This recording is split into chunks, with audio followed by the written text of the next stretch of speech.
What's up, Alphas? It's May, and of course, I'm joined with Classic Ruby, y'all. What's up? What's good? What's happening? What's popping this lovely Thursday evening? Y'all, I'm telling you, I am deceptively good at portraying happy face because I'm telling y'all the technical difficulties I had today. If I wasn't so strong and if I didn't love y'all so much, I would just give up altogether. You know what?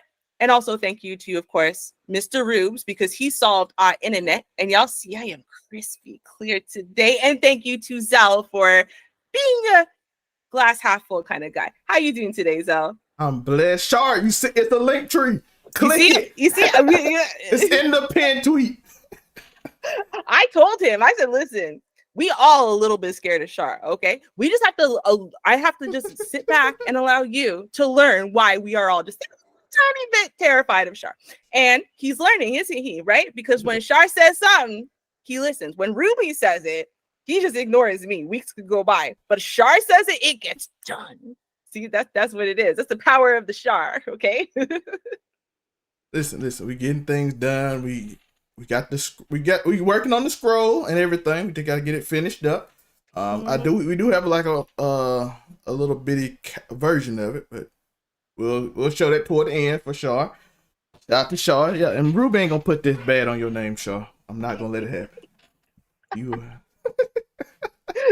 No, I just listen. Shar already knows. Everyone knows. Like that's just what it is. Shar is like boss lady. Okay, it's just what it is. When Shar says something, it doesn't feel like it's negotiable. You know, like how there's some parents that you feel say it's negotiable when they speak, and then there's some that you can't. Shar's one of the ones you just can't.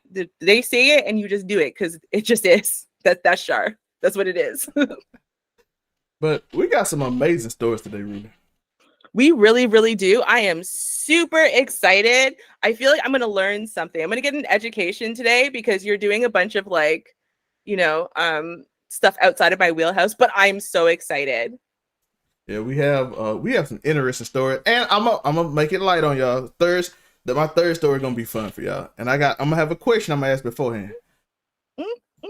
I'm looking forward. I'm looking forward to it. Listen, we have a bunch of great stuff in store for you.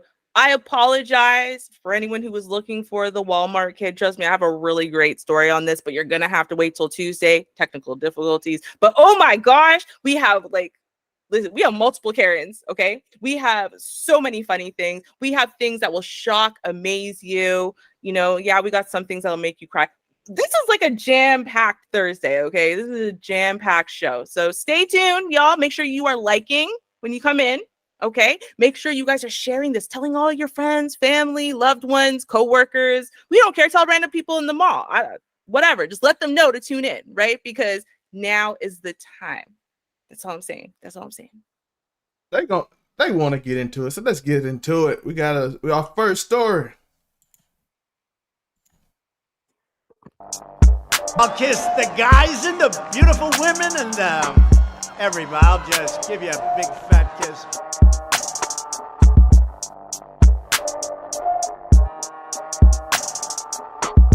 The craziest people in all of America are in the Bronx and all of Florida, and every other day, if not every day, I get proven right about this assessment. Now,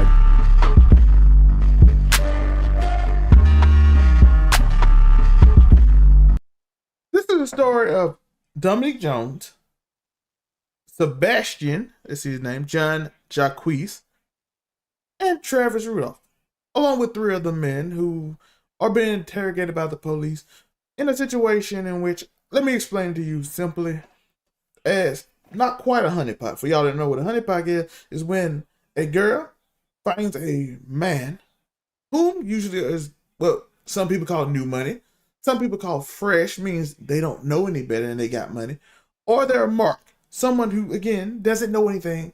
And a honeypot's usually get with the guy to set him up to rob him. This happened with Pop Smoke.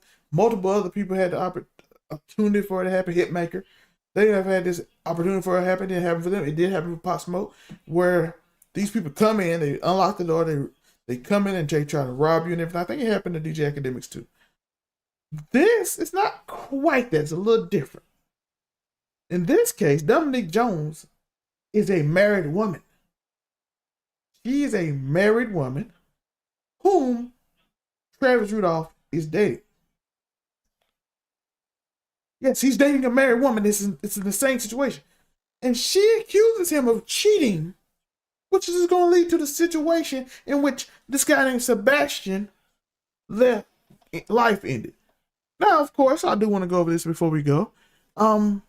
It's very weird to me that all of a sudden that stand your ground doesn't work for a black man who, when people come to his house. But let's watch the video. Let's watch the video, and I'm gonna explain more. This is Dominique Jones. I don't know if you can see that they having text. That is the text she sent him.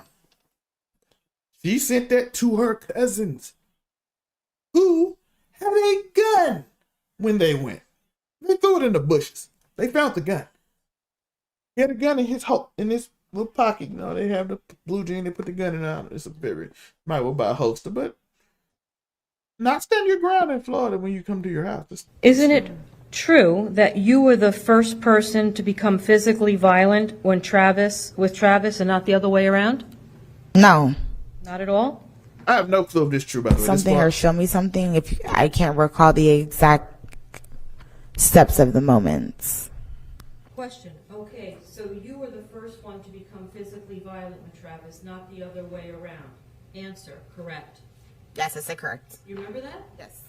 So you smashed his iPhone not out of anger, but because you were hurt? Yes. Okay. And I didn't send my brothers to kill him. No, you just sent a text to go shoot up his shit, right? I didn't say shoot him. Yo, cousin, you do realize your people lost their life, right? I told him to shoot up his. That means, if you're in the hood, that means shoot up his house. That didn't mean for him to hit him. I just wanted to scare him and teach him a lesson, right? We just teach him a lesson. Let's just shoot his house up. Let's shoot his house up. You sent a text to go shoot up his shit, right? Correct. Tell the jury what the shit is. When you're angry, you say things. I'm sure everyone in this courtroom has said something when you're. I'm trying to speak. If you want me to answer your question, you have to let me answer your question. Well, Y'all, when you're angry, you text things you don't mean. You know what I'm saying? They just showed up at his house, though. Stand your ground don't work, of course, if you're. I'm just saying, Florida, you can chase a kid up the road and then get on top of him. And then when you start fighting back, you can stand your ground. But if dudes come to your house and it's a text saying shoot there's no stand your ground there. if you were responsive to my question, I wouldn't have. All right. Answer the question, please. Okay. Can you repeat your question? Question was shit. What does shit mean in the context of that text? It did not say shit, by the way. Anything but him. Okay. So it could have been his brother? Robertson testified he brought a gun with him to Rudolph's house, but he claimed he kept it in prior. He said he never used it or pointed at Rudolph. They found it pointing in the bushes. No. It could have been the house. Nothing violent toward a person. It could have been his mother's house, right? I was upset and my adrenaline was running and I said something that I didn't mean. That's the bottom line of that. I didn't mean for my brothers to do any of that. That's why when my brother left the house, he did not have a firearm on him. That's a lie. That's a lie. People say things when they're upset that they don't mean all the time. But since the situation has happened, it obviously blew up 20 times more. But I didn't necessarily mean for anything to happen to Travis, his family, his house, or anything. It was like my second home. I would not want anything to happen there. All right. And he never raised a hand and touched you, did he not? Yeah, he was raising his hand the whole time, like grabbing me. Listen. This case is very intriguing. By the way, June 12th, we're going to do a full deep dive. We're going through all of them. They're going to be cut up, notes, everything. We're going through a full deep dive. I just wanted y'all to get the gist of everything. I just want y'all to get what's going on with everything that happened in this case, with the gist of the case, not everything that happened. June 12th, we're going to go over through all of it. We're going to break down all of it. But this is what's happened. This is what she said happened. This is what the proof is. Now they're having the case. We will go over the case June 12th. I know it's going to be a good bit after, but I want y'all to be aware of this because Travis might go to jail. And he doesn't even get stand your ground. He doesn't get none of that. None of that, the precious laws that Florida's we trying to keep. No, he shoots somebody, literally, who came to his house. Every black, by the way, if you're black from the hood, you know what that means when a girl send her brothers to your house? A whole group of her brothers? You shoot first and don't ask questions. But we're going to get into all that June 12th. Let me know y'all thoughts.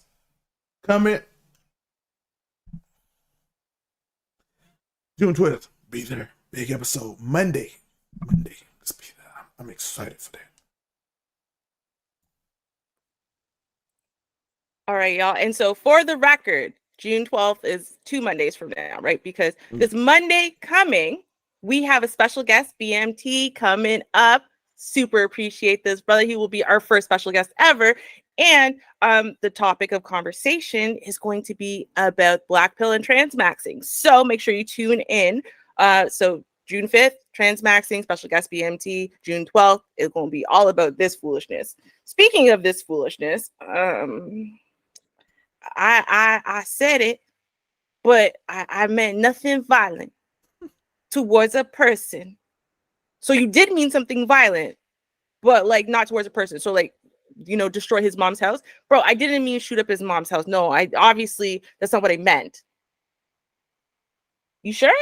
Because it seems as though you can't figure out what you meant. Like it's so obvious. Like her brother lost his life because you told him to go somebody. Then she lied on the stand and said it was no gun, and the police bring out the gun. Right. But like, dude, it's so fully obvious she's lying, right? And I understand on one side because you're like, oh well, my brother. But to me, this is really reminiscent of the Meg Thee Stallion situation. Right? Because it just seems like there's this subsect of our community that is raised to lie, just lie. You just lie, deny. Doesn't matter if your story makes sense. Doesn't matter if you know this is anywhere near the truth. Doesn't matter. Nothing matters. Right? And like it seems like she's just part of that demographic where she was just born and raised to lie. This is what she does. She's just gonna lie. Who cares if all of this obviously tells us otherwise? Right? Who cares? Right? Who cares if this is all your fault? The more something's your fault in that type of community, the more you're going to deny, and you're going to project accountability onto someone else because you don't want to take accountability for something that's going to make you feel super guilty, make you feel super bad, maybe even send you to prison, right? Because if they can prove the conspiracy that she's the ringleader of it, they can charge her for the murder just as much as they can charge the man who shot and killed her brother, right? So I think that's really what it comes down to is she knows that she's in the hot seat for this and she doesn't want the accountability. By the way, Florida, I got my eyes on you. It is now them little warnings don't go to Florida. Sounding more true because I promise you, y'all had a guy, 6-7 years ago who went up the road and chased a kid who was just going home and he got stand your ground, but a man with a gun came to your house 5 people deep. And you shot one of them who's came to your front door and you can't stand your ground. No, that's not a black people law. You didn't know that? That has nothing to do with black people. They made that law for white people. That's not for us. Like, I see. Dante's is right. He shouldn't even be on trial at this point. No, he shouldn't. Listen, we even got now. If you didn't have the text, you could say that the text make it so obvious he shouldn't be on trial. That would get me. The text is literally saying shoot. It's like an order. You get a whole order to just fire off, shoot.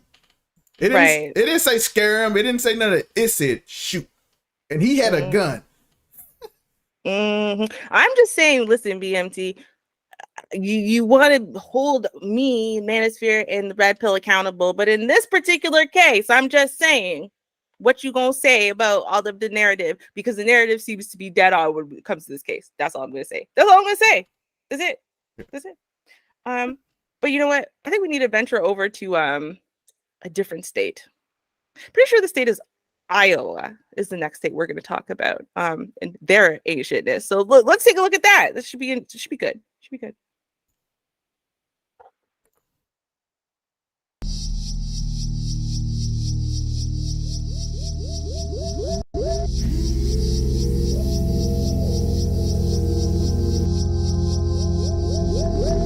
Now, y'all, this is an incredible story. Cannot believe. Sometimes, truth is stranger than fiction. Let's take a look. Tonight, a miraculous rescue deemed a turning point in Davenport. 52-year-old Lisa Brooks suddenly appearing in her fourth-floor window Monday night, hours after the search for survivors was called off. Wow. We do not have any credible information at this time of anyone missing. Despite family and friends insisting Brooks was still unaccounted for. She's not anywhere, nowhere to be found. But Brooks, who family says is disabled, was inside, spending much of the last 24 hours, her family says, in shock. Dude, they sat there and said, sorry, yeah, there's no credible information anyone else is inside. So we cool. We good. Everything's good. What do black people say? They say, no, we got one in there. They say, no, there's no credible information anyone's in there. Well, guess what? The disabled black woman found a way to the window to prove that, guess what? She is the literal credible information that she is inside. Cowering in her bathtub after a portion of the more than 100-year-old apartment building collapsed Sunday. Today, officials blown away. Why wasn't she found earlier? Right. I am totally transparent with you. I do not know.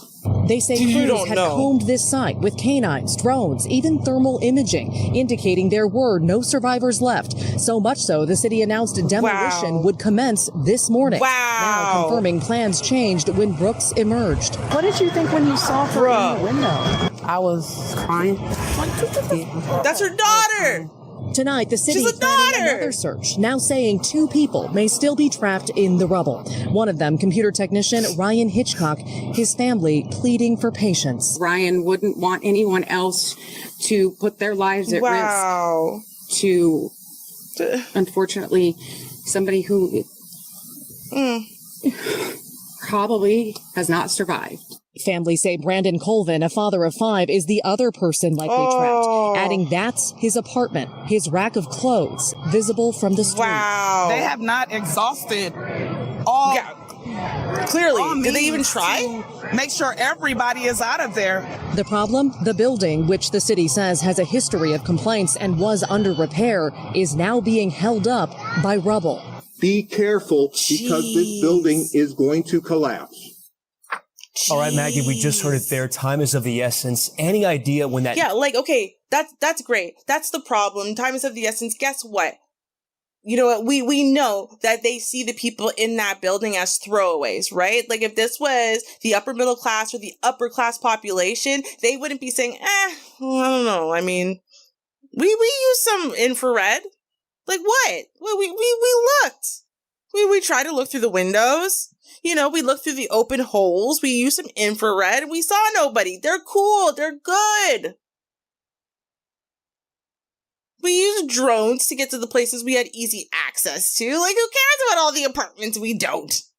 And who cares about all the people who are actively missing? Who cares about their family members saying, no, I literally cannot find my family member. So if you haven't found their body, then I would like you to find their living soul. But one way or the other, you got to tell me where they are because this is where they live. And y'all, we're not going to do that until that disabled woman found a way, probably also injured because a whole building collapsed, and found a way from the tub to the window. And oh my God, what a miracle it is that building is still standing.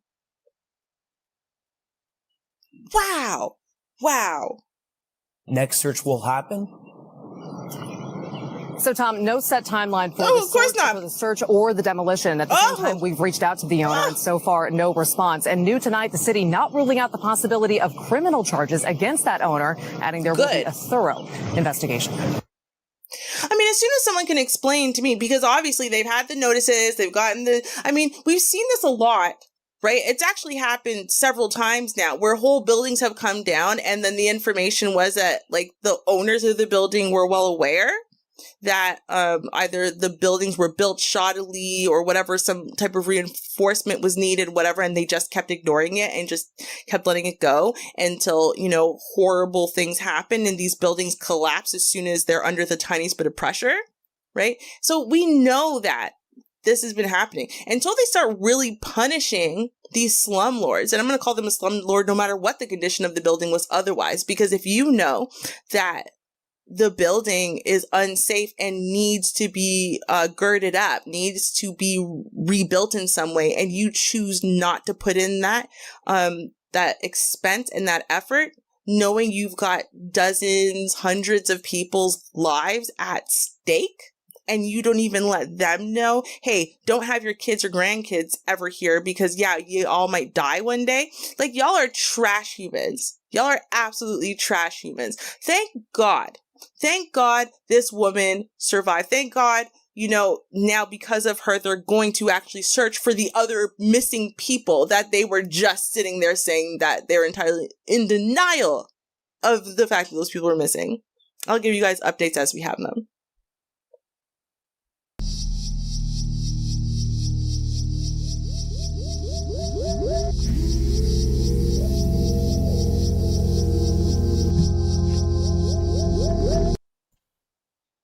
Imagine we have no credible evidence there's anybody, not like there's no one alive that left in the building, that there's anyone in the building at all, despite like the family members saying, hey, this is where my parent lives, and we haven't heard from them since the collapse, so they're still in the building. That's not credible, right? The only thing that could have stopped that demolition was that woman crawling from the bathtub, okay, and making it to the window. Imagine, just imagine.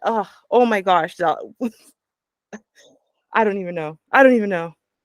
Listen, I saw this report. They kept saying, well, we sent the dogs in. We did this. We didn't smell it. They didn't smell nothing, so we're going to go ahead and tear it down. Till somebody had to yell and scream out the window, hey, we're stuck here. We're in the bed. It's a poor area too. Had to be a poor area because they gave no effort. No effort. Zero. They're like, oh, we're gonna send the dog. The dog don't smell, and then we just going about our business. We're gonna do the most. We ain't gonna check. We ain't gonna put the firefighters. We're not gonna do none of that. We just gonna. It's a poor, impoverished building. They said it was for. I was watching. It was for the lower class. Usually poorer people stay in this building. It's like historically known for like cheaper stays for people who like in need. So usually, how everybody treat. Mm-hmm. You know how they treat people that's in these. Yeah. Also, I want to thank everybody for showing up. We see you. We see Mandrell and we see Jay Charles in the chat. But yeah. Yes, and of course, Mama Bell, Just Ask Shar, who is always here supporting. Thank you so much. Also, Don Teasy and Mama Bell have also been here basically like every single week without fail. So thank you guys so much. Did I miss anybody? I want to make sure I didn't miss anyone. I have a terrible memory. Let me make sure I didn't miss anybody before. Oh, BMT. Well, we already mentioned BMT because he's going to be a special guest next week. So you are all right. But yeah, no, I really want to point out like one thing that they said, though. Remember, they were going to literally do the demolishing of the building the next day. So if that woman had not poked her head out, they would have demolished the building with her alive inside of it. Right. Have they done the rescue effort for the other people who are supposedly still in the building, including a Black father of 5, right? No. When are they going to do it? They have no idea. They have no idea. There's nothing scheduled, nothing on the books. They have no idea. I think they're just waiting to just let the building come down and kill everyone inside of it and be like, oops, so sorry, it wasn't our fault. Why? Because the building's being held up by rubble. Right. So if the World Trade Center was just being held up by rubble, do you think they would have been like, yeah, we're just going to have to wait days, weeks, months until it comes down itself? Because, sorry, you're not worth the risk of the rescue people rescuing you? Really? Is that what we're doing here now with impoverished Americans? Or not even impoverished, because like it's a poor area, but it's not like, a tenement. Yeah. Like, bro, are you serious? This is lower middle class. This is what they think of y'all if you are middle class. They don't care at all. Yeah. Speaking of being thrown away, we do have a sad story in which it happened again, y'all. I did something about this last week. It happened again. This one is a little different.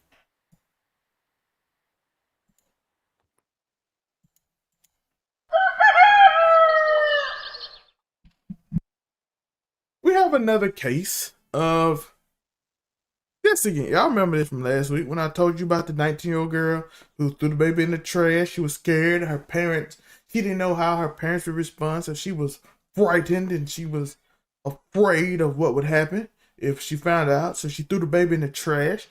That is wrong. She lost her whole life, basically. She's going to jail. Again, I put it on her parents, I put it on her and all this. This case is different a little bit. It's a little different. So this is a migrant mom charged for throwing newborn in the trash and insists she didn't know and wants her other child back. Lucia Garcia, 21, was taken to Staten Island University Hospital in New York City by her father on May 20th after she complained about not feeling well. While at the hospital, Garcia went into the bathroom and emerged covered in blood. A police officer working security and a cleaning crew heard the newborn baby cry and found him in a trash can. Now that she has been charged with 2 counts of assault, 2 counts of reckless endangerment, and 1 count of acting in a manner injurious to a child, Garcia insisted she didn't know she was pregnant and that she hadn't realized she had thrown her baby away, according to the New York Post. I thought it was just blood, she told the newspaper. I didn't know I put my baby in the trash until the nurse told me later. I do want to go over this on why this is different, because I know people will have a disagreement on that this is different. But this is different than the other case because we have no clue on anything happened. She wants the child back. The baby was found in the trash. She said it was blood. Again, it's a lot we don't know. We're going to continue to go through it. Maybe this report has a little more. I want to do this one because this one is a fresher report. I don't know a few things. And these are the differences in this case, because the other one, jail time, because you did do something. This one is, I don't know because I can't prove. Was the baby born premature? How small was the baby? Do you have any evidence that she knew she was pregnant or any of that? Because if the baby was born, let's say 4 or 5 months premature, the baby come out. Ruby can tell you about it, how I just found out about this too. Her friend had a little invert thing where you actually get skinnier when you got pregnant. I don't know if she had that. I don't know anything. We might see a picture in a minute, but I don't know everything. This is how she looked. Lucia, 21, was arrested May 20 when she was covered in blood. And this is the same story. Again, if she looked like that, she might have not known. You know what I'm saying? But I don't know a lot of stuff. We're going to find out because, again, it's a lot of stuff we don't know because you could assume something. You're like, oh, that's weird. She said she was sick. Again, I don't want to put nothing on her that's wrong. The other case, she admitted she knew it and she didn't want to tell her parents all this. This case is a lot more interesting, and the baby's still alive too, so that's the great thing. So the baby is alive in this case. The other one, the baby was thrown in the trash and left. Garcia, who came to America about 10 months ago, has reportedly applied for asylum, said she was handcuffed to her bed at the hospital and that the police officer sitting in the corner of her room. As her newborn son, she told the post she had no idea where he is, but now she wants him, citing a source in the newspaper reported that the baby is still being hospitalized in the custody of the city's administration and children's service. I don't know when I'm going to get him back. I want him back. I want to take care of him. I just want my baby back. The immigrant said she met the father of the baby who lives in Manhattan on Facebook. He came to visit her on several occasions in Staten Island. She shares with her father. The man apparently did not know at the time that he was a newborn father too, because the police took Garcia's phone. How am I going to tell him when I don't have any way to contact him, she added, before saying her father was planning to find the young man. He's going to have to pay for all of this. Again, it's a lot I don't know. I'm not as harsh on this one. Last one I was explaining about parents and everything working. This one, it's not. We have nothing on it. We will update once we find out the truth. If she didn't know she was pregnant, if she thought it was a blood clot, how small was the baby? Was it premature? It's a lot that we don't know. I'm not the type to just. This one said illegal immigrant.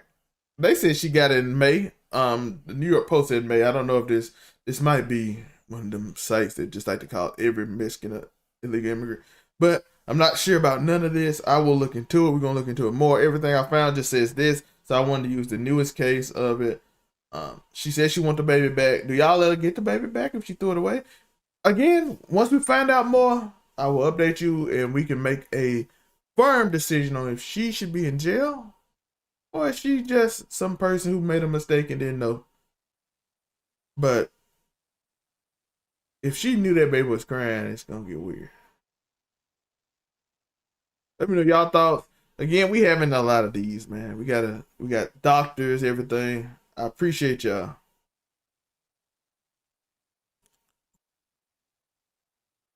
Yeah.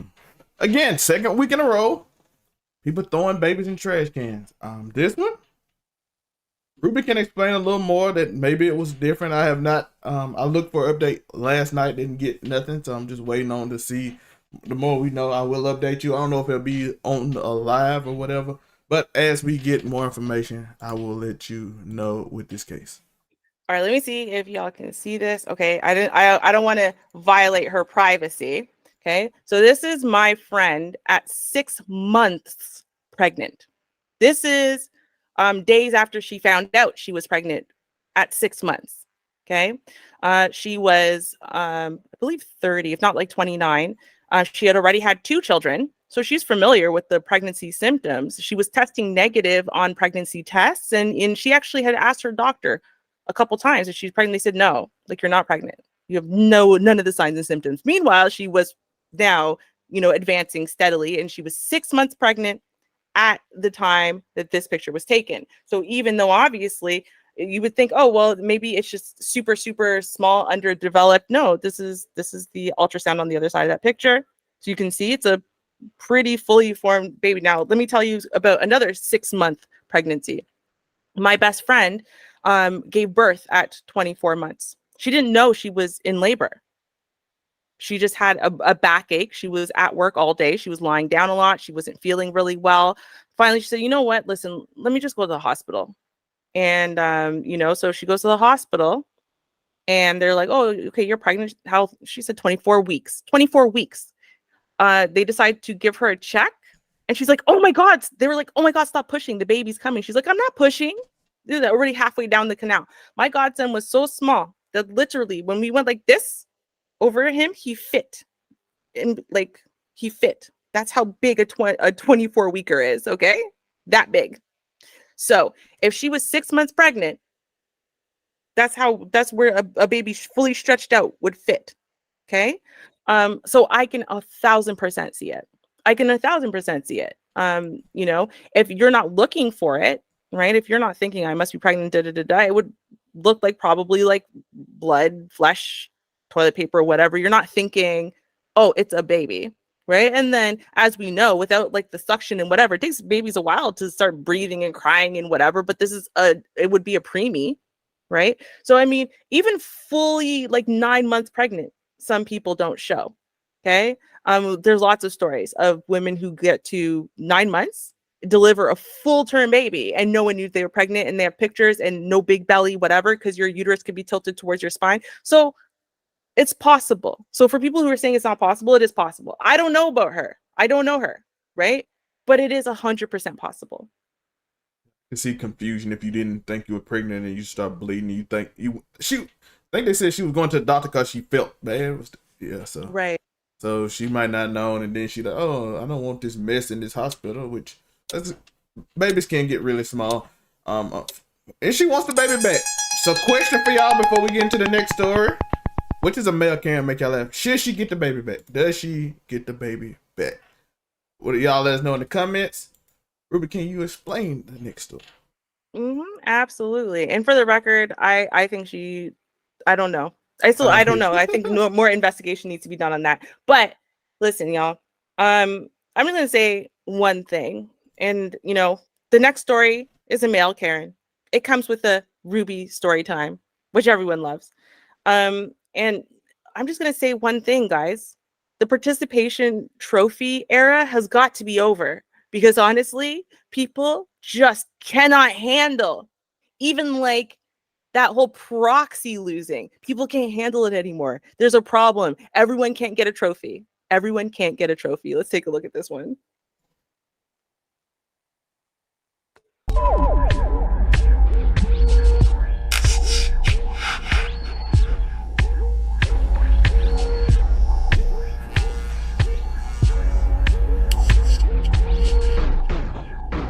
Have any of you ever competed, like in a talent competition or beauty pageant, maybe?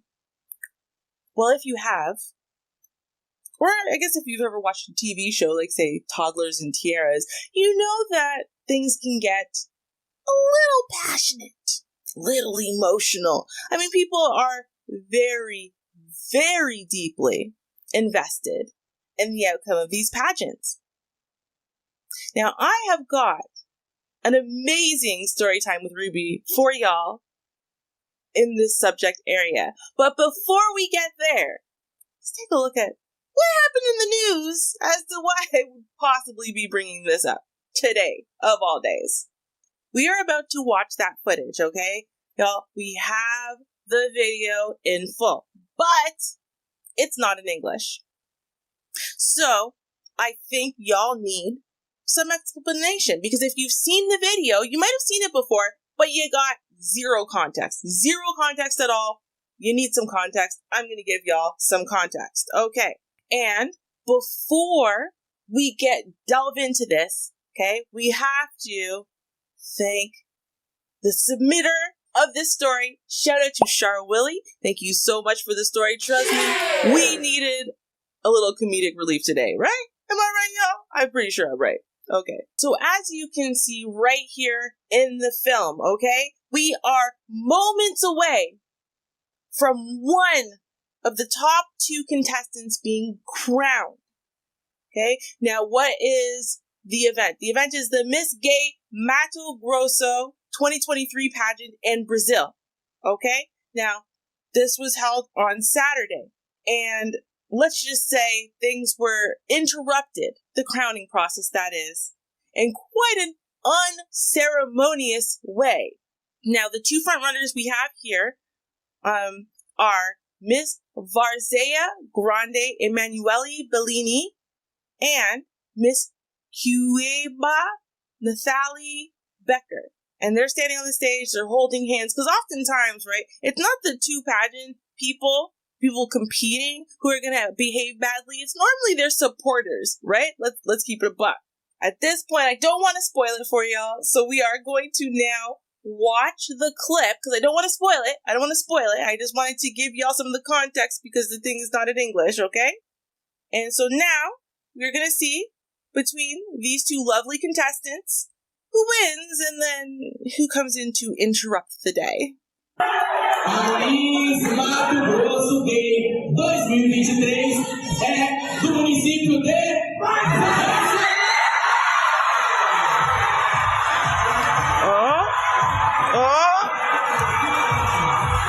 There you go. That's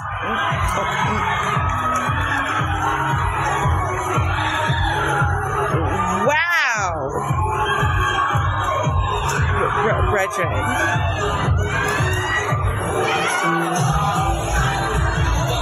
Yo, like, they're trying to get him off the stage.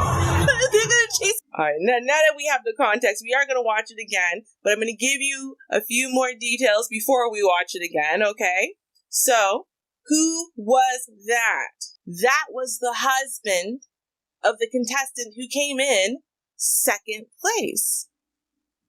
Wow. Talk about really absorbing in Abby Lee Miller's lesson that second is the first to lose. Like, oh my. Now, pageant officials did condemn this man's actions, and they said they're going to be taking appropriate legal measures. Now, the winner, right, which you could see, that would be the woman that is on the left-hand side, okay?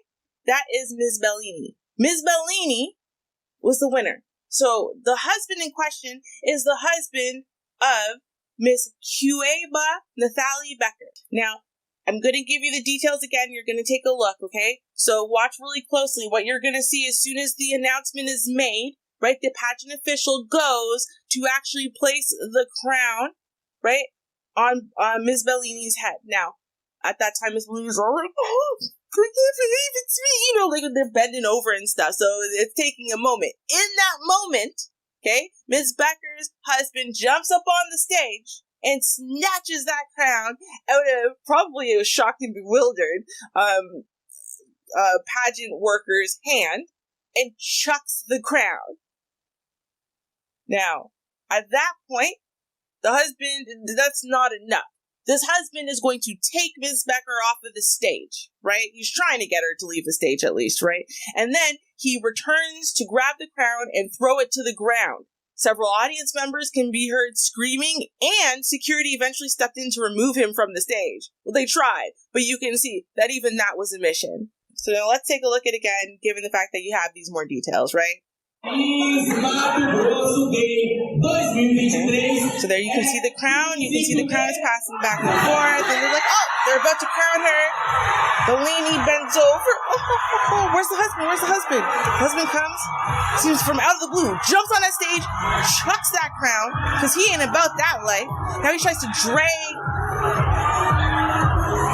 his wife off of the stage, chucks the crown again, because someone tried to hand it back. And now security's coming to try to remove this overly irate husband. Now, in addition to vehemently opposing and forsaking the behavior of Miss Cueba's husband, right? They also wanted to say, the pageant officials also wanted to say that they sympathize with the elected miss as well as with the miss who was in second place, since she is not responsible for attitudes of third parties. A similar incident had actually occurred already in 2021. Wow. When Pushpika De Silva, a pageant queen who won the title of Mrs. Sri Lanka, said she was injured after her crown was forcefully removed from her head on stage by a former winner. Like, dude, you can only win, like, you can only win once. You don't get to win again. So why are you ripping people's crowns off? What? The incident was captured on a televised broadcast of the ceremony, which showed Pushpika De Silva being named the 2020 winner of Mrs. Sri Lanka before her crown was taken by Caroline Jury, who won the pageant in 2019. She had claimed De Silva was divorced, which is against the pageant's rules, but De Silva clarified in a Facebook post that she was separated. Jury was arrested and released on bail in relation to the incident. Okay, so it seems like they actually are serious about this type of behavior, which definitely should be penalized and definitely should not be in any way, shape, or form encouraged or, you know, let's turn a blind eye. Because this is like poor sportsmanship, like on steroids. It's crazy. Like, I understand we're in this, like, everybody gets a trophy, everyone gets a crown type of participation society, but this is ridiculous. Right? This is exactly why the participation trophies are not a good look. Because you know what? When you've got kids acting a damn fool because they couldn't win, and parents acting a damn fool because their kids didn't win and they feel so bad for their kid for losing and that's embarrassing enough. But you know what? Everyone's learning valuable lessons when these are very young kids, when the stakes aren't that great. Right? But the fact is, if the first time you actually get a chance to really compete and therefore really lose is when you are already grown people, you don't handle it well. Okay, so while we're watching this old footage, right, this is the 2020 crown snatching scenario, right? Let's talk a little bit about Ruby's story time. Now, Ruby's story time is not about a beauty pageant. It's actually about a talent show. And the person who was acting a fool was not Ruby. It wasn't one of the contestants. It was actually not even Ruby's, like, spouse, significant other, boyfriend, friend, even. It was not. It was a fan, y'all. Okay? I had a fan for, it wasn't even a talent show. It was karaoke. I had a fan for karaoke. Okay? And this was like it lasted over several weeks that, you know, we kept coming back and, you know, performing. And he was there for every single participation. I think his name was Stacy. And what in the what? Hold up.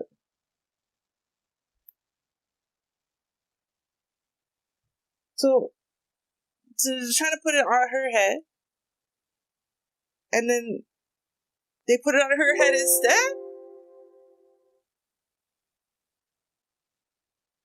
Bro, no one was injured by this foolishness. Like, let's be real, right? No, Miss Sri Lanka went injured by no one's fool. This was some foolishness. This is some bitter nonsense, but it was not any type of injury. But anyway, in the situation with Ruby here now, okay? I remember the guys. I'm pretty sure his name was Stacy. But anyway, he had come out for like every competition. He was so sure I was gonna win, and it's not like I was in the top 3. I think I was second place, maybe, or third. I wasn't first, and like. He couldn't take it. I was fine, for the record, right? And he couldn't take it. Like, I mean, he was yelling and screaming and talking about setups and talking about racism. This is like a white guy. It's like he was even like a black guy. Talking about racism and setups and da-da-da. And he, like, literally had to be carried out forcefully by, like, just like big dudes that happened to be at the bar. Like, this was not like even like a big busy place, and he had to be carried out. And he's like, "Joe, I'm on your team. You got robbed. You got robbed." Like, this is a really dramatic scene. I wish they had cell phone cameras, like, to the extent that they have them now, because this was a long time ago. This is like almost 20 years ago, right? So, but it was really funny. It was like, wow, I didn't know people were that attached to my singing, right? But I mean, like, yo, people act up. People act damn fool. They get overly invested in this foolishness, okay? It's just a competition.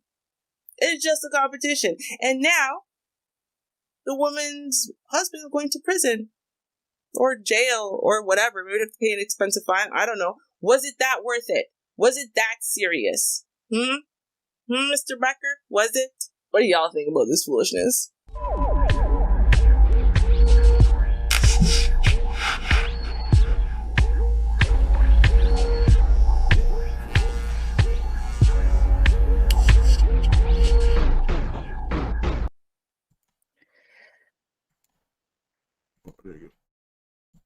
Yeah. It was that sad for real. What do you think, Sal? Listen, my man said, my wife won. I'm taking that crown off your head. Listen, that is crazy. Shout out to him, though. He's the supportive husband. I hope she took care of him that night, even though she probably won't be invited back to no more. Ever. Like, in life. You know, ever. Like, I mean, they're mad. So they're gonna, and, you know, with the last year, and that woman did far less, and, you know, she was arrested and charged. They're gonna arrest him and charge him. Like, they don't play with this. But to me, it's like, it's all comes down to this participation culture. If you had learned how to lose gracefully, right? At first, when you lose, you don't lose gracefully when you're a kid, right? Because the world revolves around yourself. And part of childhood is conditioning people, and part of childhood for the parents of the child, it's also conditioning them into the fact that, hey, you can't protect your kids from everything, right? Everyone, sometimes you win, sometimes you lose, sometimes it's not your day, and it's fine. Everyone will survive losing. Everyone's going to lose a lot more than they're going to win. It's fine, right? Like, that's kind of the thing you're supposed to learn. So how is it that you get so many grown-ass people getting to adulthood and they just can't lose? Like, they just can't. Dude, this guy had such a parasocial relationship with me as a karaoke singer that he had to be dragged out. Like, when I say dragged, I mean feet off the ground, okay? Kicking and screaming, and like he was protesting against the man. Like, it was ridiculous. It was the most ridiculous thing. And this man was a lot older than me. He must have been like in his 40s, right? And I was like somewhere like around 21, right? 19, somewhere around there, right? Bro, are you okay? Like, are you okay? Right? Like, that's what it is. And I bet you any money, that kind of man, he does the same thing to this day. He's never learned. Like, bro, just let her be second place. Let her, you know, have some respect and dignity at the end of it all, you know? It's crazy. Listen, I have cried after a loss, but I never attack people randomly. It is very strange behavior. But, hey, people hate to lose. And yes, they definitely do. Shout out to Kelly, Mama Rubes, and Wilhelmina, who just popped in. Super happy you guys could be here. You know, you're about like halfway through. We're about halfway through. Where are we at now, Zoe? We're on the third story. And this, I'm doing it, Karen. And I have a question for you. We're going to get asked a question in this. And I want y'all to answer, how many tequilas?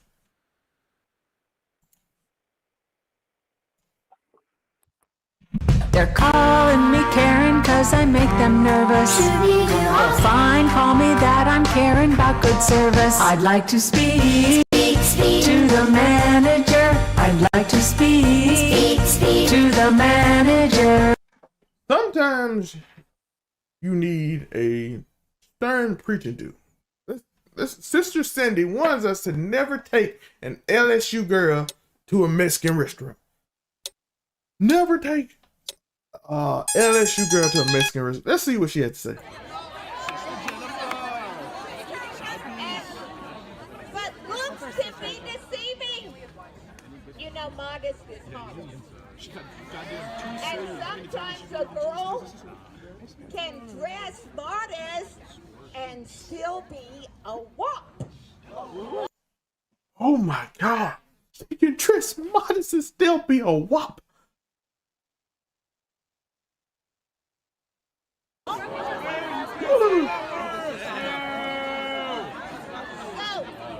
I'm gonna give you a few red flags. She's teaching us. We're learning. Number one It's rule number one. is if she says she'd like to go out to a Mexican restaurant. Oh, no. Nope.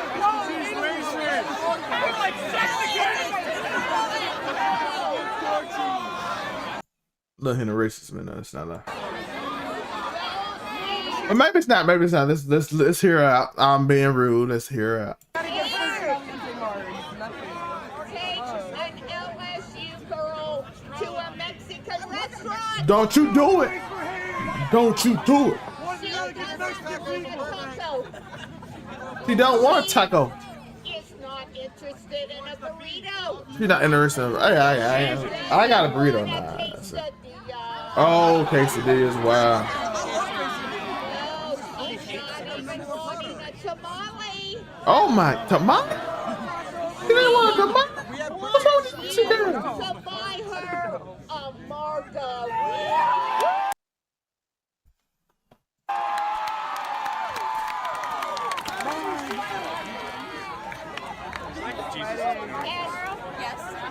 If you buy her one margarita, what? She will spread her legs.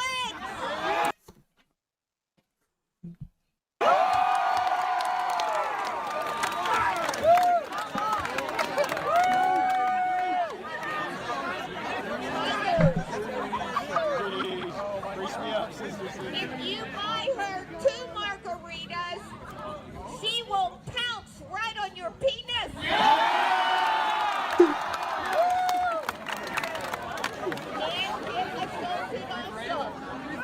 What about 3?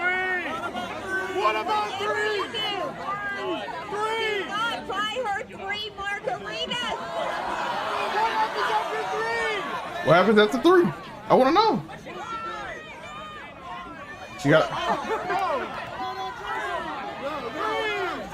After 3 margaritas, she will grab your penis and put it in her mouth. Let's go. Cindy lit. Nobody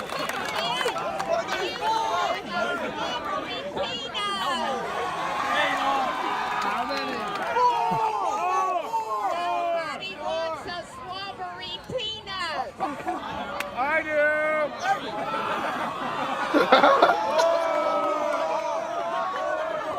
Margaritas. 4. She will grab your penis and ram it right up her anus. Do we go 3 or we stay 4? We go to 4 or we stay 3? Question. You don't want no slobby. 4? Nah, I don't want no poopy penis.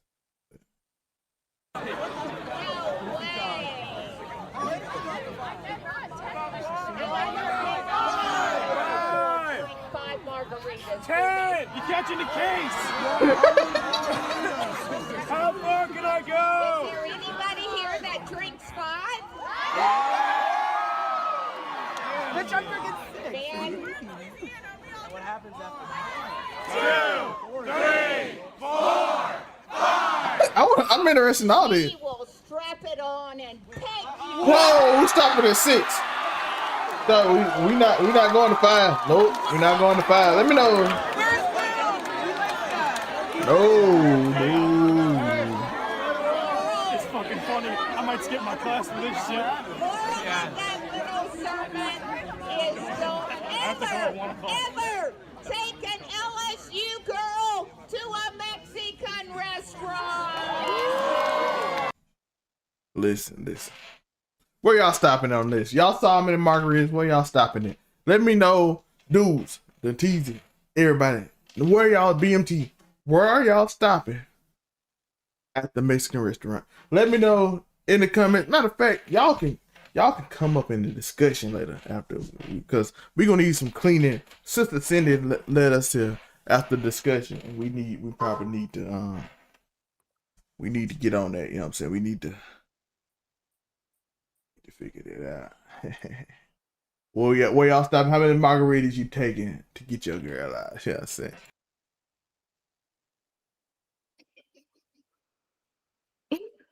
I mean, listen, this is the thing, okay? This is Christianity gone wrong. Now, for those Christians in the chat, there are some. I'm speaking to y'all. This is what happens when you lose touch with reality. And then you start preaching, not recognizing when your audience is cheering with you or laughing at you, right? Like that's what it seems like. She was so galvanized, but I really feel like she thought, oh, I'm reaching them, right? Like she really believed that in her soul. And it was that was an experience. I mean, imagine she goes, and the thing is, she goes around from college to college. Like this is like, what was she trying to accomplish here? Do you think she stopped someone from drinking? Like, what was she trying to accomplish? She made it sound like a lot of fun. I'm not gonna lie. You know what I mean? Like, listen, it's gonna be people trying to go take all the girls and go get margaritas. Right? Like, and these guys are like, okay, well, I don't know if I want this. I'm gonna need to get enough money for 3 margaritas. This I'm gonna need 5. I want it all around the world. Like, I mean, like, again, this was not the kind of advertising she should have been working on. I don't know. I don't know. She did herself a disservice. I'm gonna put it that way. She did herself a disservice. That was wild. Wow. When I saw that on TikTok, I was like, what is this? What is she talking about? She literally said, she gave a whole list of everything. Even if you dress modest, you still can have a walk. Dude, listen, y'all Christians in the chat, there are some of y'all. I'm just letting you know, okay? This is sometimes the disconnect people experience when they pretend like the secular world is not something they know or understand, or they so fully disconnect from it that they don't realize that you're not talking to church people. You decide you want to go out there and mission, that's cool and everything, but just recognize your audience. That's it. Final answer. Women. Let's talk about women. Because I feel like it doesn't matter whether we're talking about Christians or, I don't know, another profession. We'll see what the profession is in a second. Sometimes women get it twisted. Isn't that true? I don't know. I really feel like even when we don't have all of the details, like what possessed that woman to go and preach at these colleges and say the things she was saying, right? Even if we don't know that, we do definitely know that sometimes women's intentions don't match their actions, and it makes them look batshit crazy. I'm just saying. Let's look at the next story. I'm just saying. You about to lose your job. Get this thing. You about to lose your job. You about to lose your job. Get this thing. You about to lose your job. Get this thing. Y'all, times are hard all over. And the harder times are, the higher crime rates rise, right? And we know that whether it's robberies of some sort, home invasions, we know that the harder times are, the more we're going to see an increase in these types of crimes, right? Well, this might be a shock to no one, or to some people, depending on how you see the world, but tonight at 11, 2 Detroit police officers have been charged with felony home invasion after breaking into the home of another police officer in Macomb County. Our Kelly Vaughn has been following the story, and she joins us in studio tonight with the details. This seems like a very unusual case. Go Detroit. Yeah, that's exactly what prosecutors say. So the county prosecutor says 3 women, 2 of whom are police officers, are facing charges for allegedly breaking into the Roseville home of another officer and destroying things in his home, as well as stealing his property. Now, the women are each facing 15-year felony charges for second-degree home invasion. That's along with other charges. Wow. Now, the allegations are... See, guys, they can hold police accountable. Go figure. All they have to do is commit crimes against other police. Because if you remember, and I'll make sure that I take the Afro Man story in this one, but if you remember, the police committed a home invasion against Afro Man and no one got charged in that one. So why is it that the whole militarized army of cops can invade and literally invade Afro Man's home and nobody gets charged, nobody's held accountable and whatever, but as soon as one little cop is victimized, all of a sudden, damn, we know how to punish cops for home invasion. I don't know. It's a miracle. Maybe this is like a different law in Detroit versus everywhere else in America. I don't know. I mean, it always helps when the cops are not white, right? Now, Brianna Cabano, you might be like, oh, she's white, but she's a white Spanish chick. Okay, so Spanish, right? The culture overrides the Euro whiteness. Okay, because it's not like she's not like from Spain. She's probably from like not Spain.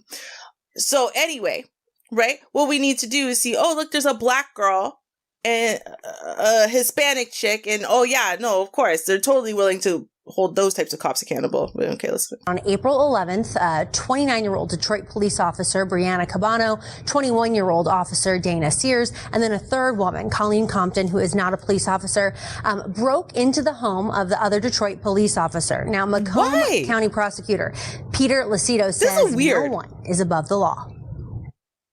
The best word I can describe it is, it starts to violate that which we've all learned, which is police officers are supposed to serve and protect. Yeah. But in this case, they're charged in a case. And now they have to deal with their own internal, which is the Detroit Police Department.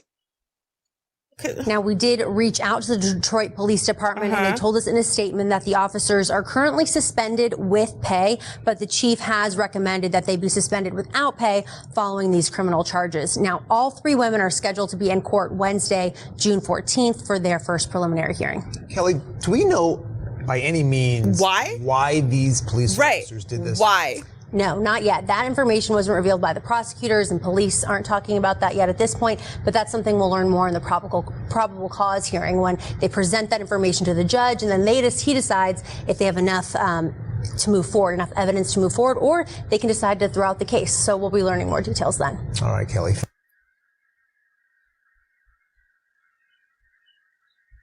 So, I mean, what do y'all think? You think the women heard on the job? Do you think the women heard on the job, like, hey, he's got a stockpile of some really great money, gold bars, something like that, and they just wanted to benefit? Or do you think maybe a 21-year-old woman, a 29-year-old woman, and the other woman all have something else in common that made them want to break in to this other male cop's house, not to steal things, but to destroy. I don't know, but I do gotta say one thing. People, male, man, woman, child, I don't care. Whatever your profession. People are tired of being played with. Just as a general rule. If Rona did anything, it made people have the patience go from here to here. Stop playing with people, y'all. Stop playing with people. I don't know. This is going to be interesting. Definitely going to need some updates on this one. What do y'all think? You about to lose your job. Get this thing. You about to lose your J-O-B. You about to lose your job. Get this thing. You about to lose your job. Get this thing. I mean, I don't know. What do you think?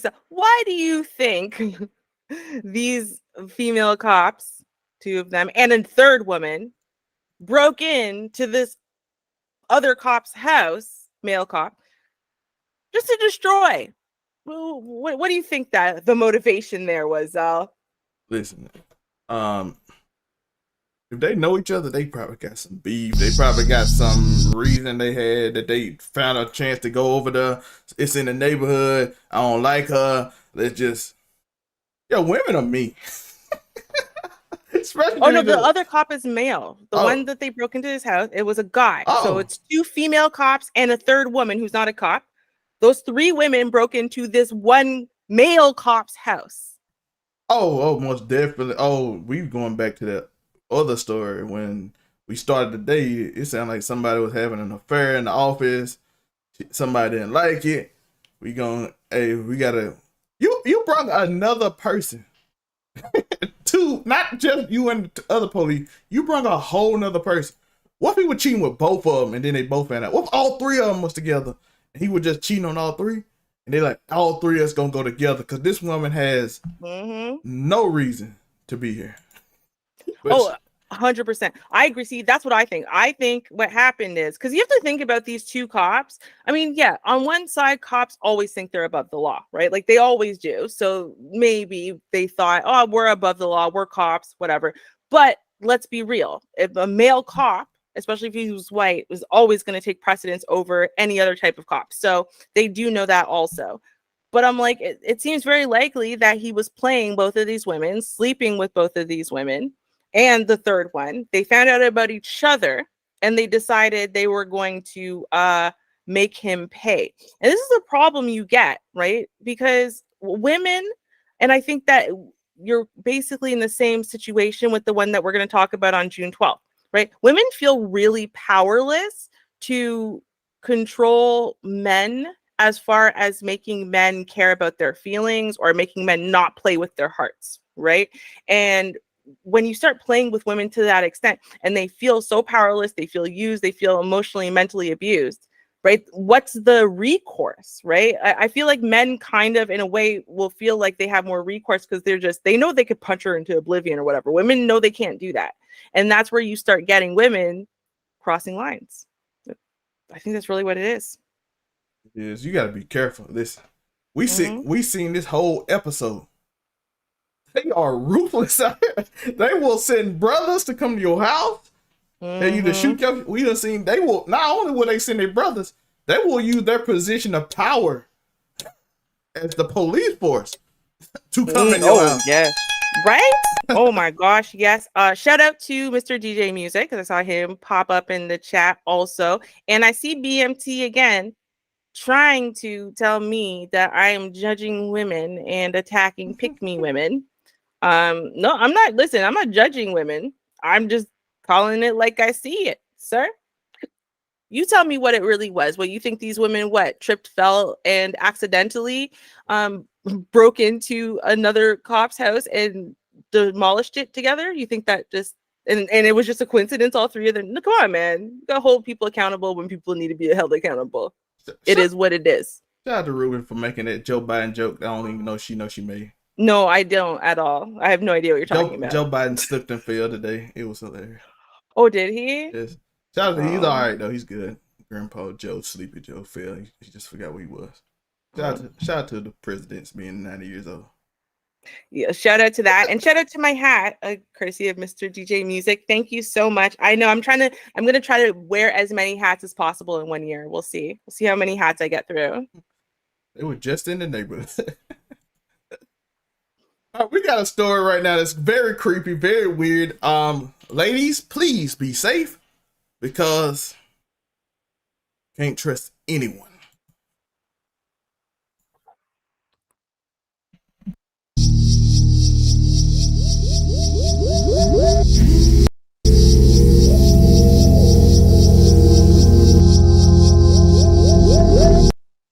You know how you're comfortable with doctors and they just make you feel so safe. They rub you, tell you it's gonna be okay, assure you that you're in good hands, and you feel safe with them, right? They speak you through things, they take you to problems. But in the back of your mind, you always wonder what they be doing while I'm sleeping. It's probably way more fearful for women. So that's where this report really bothers me. It's in Colorado. A Colorado cardiologist was accused of essaying a woman he met on a dating app, Hinge, and was arrested when he showed up to court this week after 9 more alleged victims came forward. Let's look at this.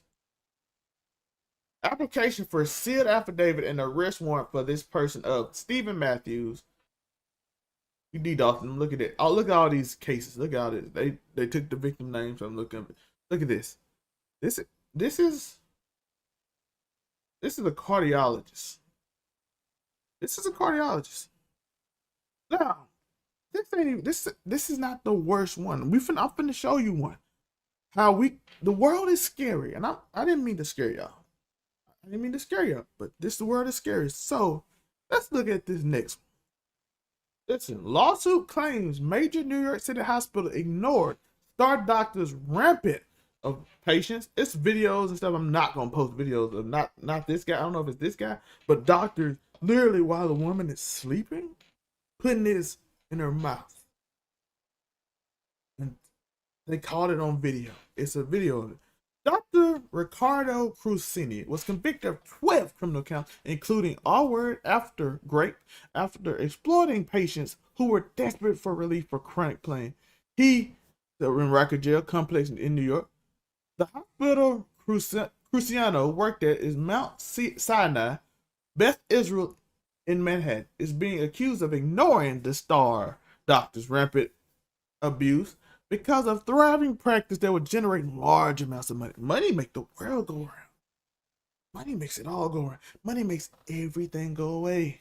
Approximately 19 former patients alleged the hospital knew Cruciano was a serial abuser, but failed to report him to the police, nor did they warn future employees that the threat he posed. A major New York City hospital ignored the star physician. Okay? By pursuit of lawsuit, the brave survivors seek accountability for the devastation that they and others have suffered and continue to endure, said John Pumpkin, an attorney lawyer. I'm also probably going to post more things right here as we speak. But we have seen teachers. Now we have seen doctors. We've seen congressmen be on crack. We have consistently seen a theme.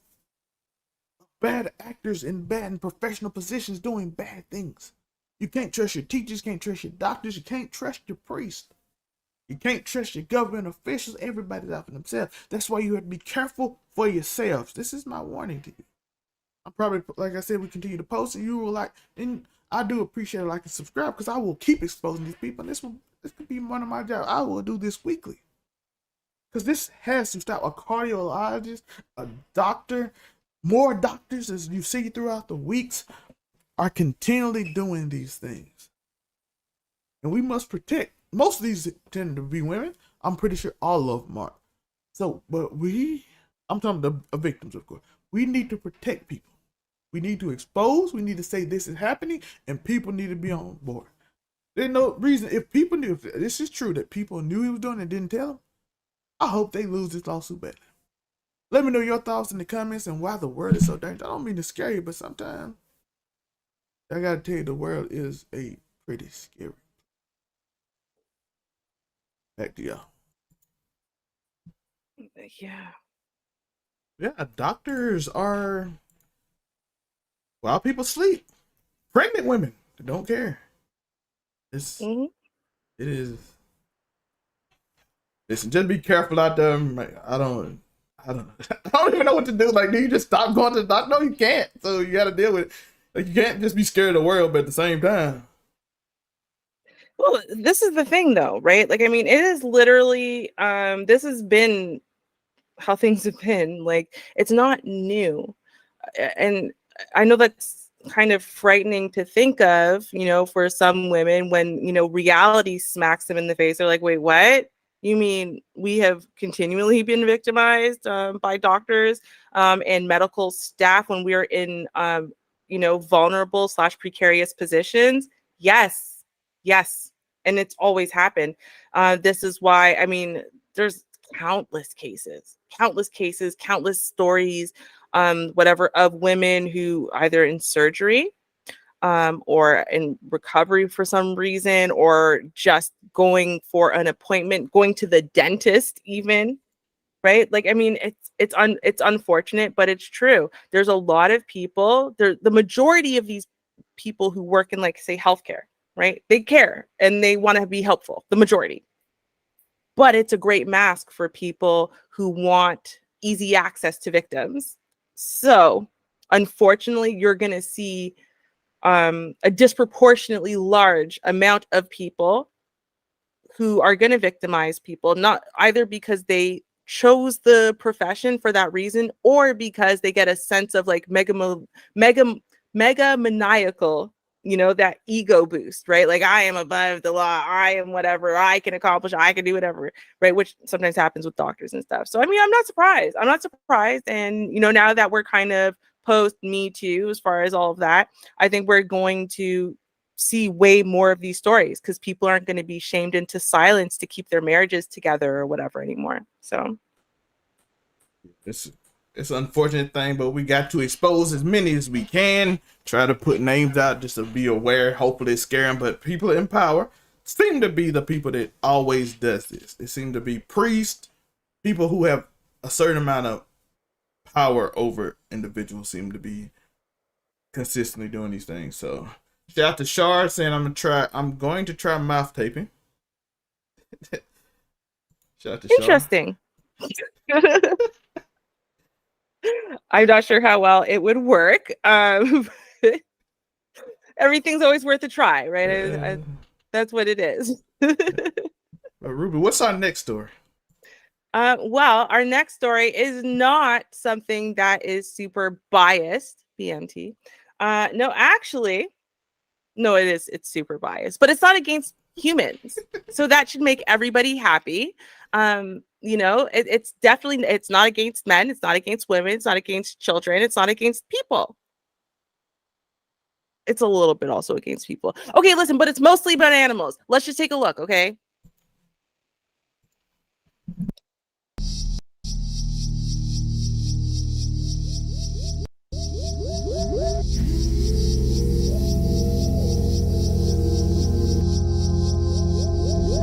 Okay, y'all. For anyone who has ever met Ruby ever in life, you know I am not an animal lover. I'm just not. There's no part of any kind of animal that I'm like, oh, but that one makes nature worth naturing. No, not for me. Whether it's the Dog Licks Kills story that I once did many moons ago on the Classic Ruby channel, or the story we're about to do today. Mark my words, if I cover an animal story, you can guarantee it's probably going to be proving how and why those animals are deadly to humans, plotting against us, vengeful, spiteful, evil, something like that. Something. And mark my words, I will always be right, y'all. Y'all will see. Now, in this case, we have someone to thank for helping me in further illustrating the plot of nature against humanity. So shout out to Simply Neek for this story. Thank you very much, ma'am. Cheers! Let's see. Now I know. Some of y'all would be like, oh, the orca whales. Oh, whales are the calm ones. Sharks are the ones that hurt humans. We love the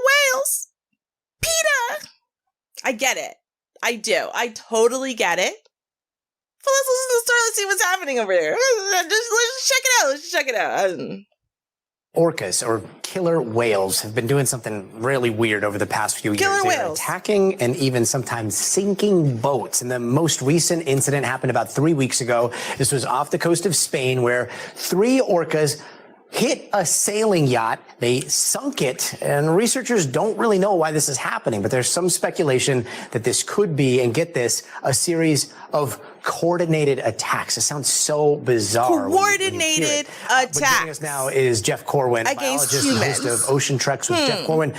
Jeff, so 15 of these incidents between orcas and boats off the Iberian coast in 2020. Is that a lot? How uncommon is it for orcas to come across and interact with boats this way?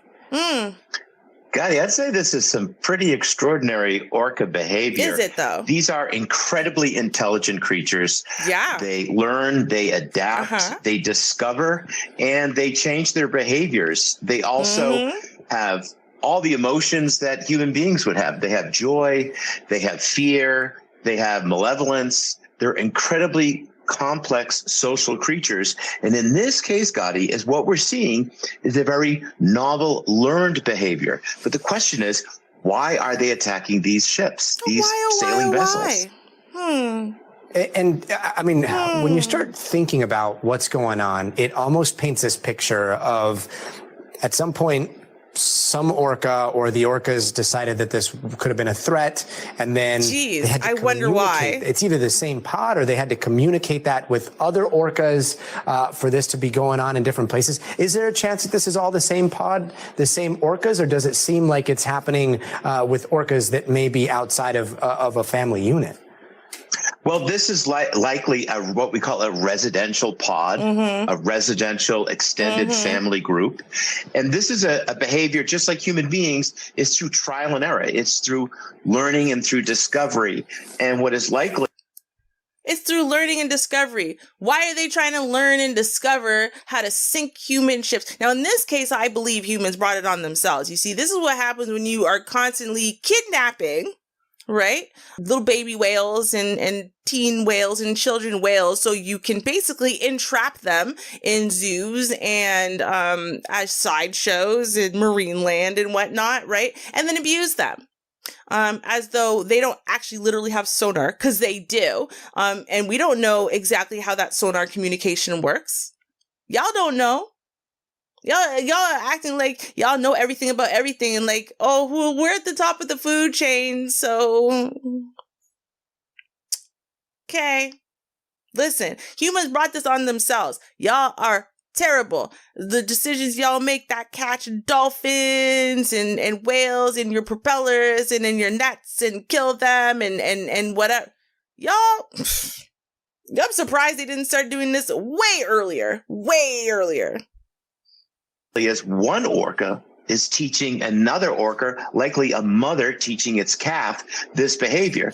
Now, there's 2 theories to why this is happening. One theory is that it's out of being rambunctiousness, playful behavior. Of course, they're very powerful. It's just rambunctiousness, consequences for that playful behavior. But the other is that it's because of a traumatic event. There's one female orca in particular. And one theory is that maybe she was injured. She had this traumatic event, and now she takes a sailboat as a threat, and she's taught this defensive, then offensive behavior to other members of her pod.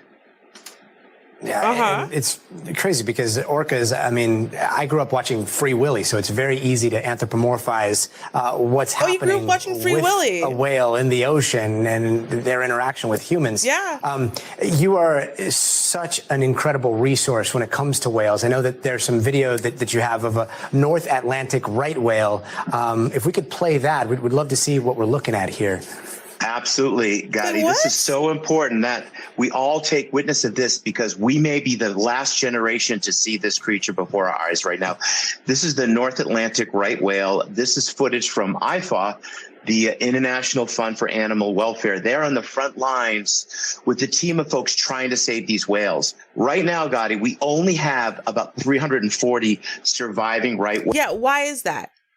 Like, we act like we have no idea why the killer whales might be gunning for humans, why they might be gunning for these boats and the things that drive the boats around. Like, we have no idea that humans are destroying the habitat of these poor sea creatures, that humans hunt these sea creatures to, again, entrap them and use them like sideshow/slaves, right? Like, it's like, I mean, let's think about other populations of human that feels that way and what we feel, right? And then imagine the animals, because like we're acting like they don't have intelligence, like they don't have communication, da-da-da. And then you're like, oh, well, we have to save the endangered animals. We have to save the... At least I don't pretend at all that I care. See, I bet you they would allow me. You know why? Because I don't pretend I care. But I also, so therefore, you know, they know I'm going to keep it a buck with them.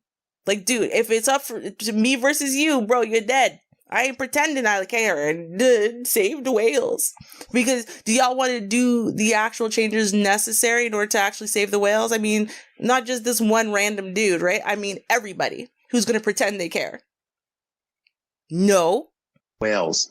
This year, the population is about to collapse, flip to what could be extinction because they only produced 11 living calves. They're on the brink of disappearing. And why is that? You can see right now in that footage, Gotti, one of the reasons that why they're disappearing.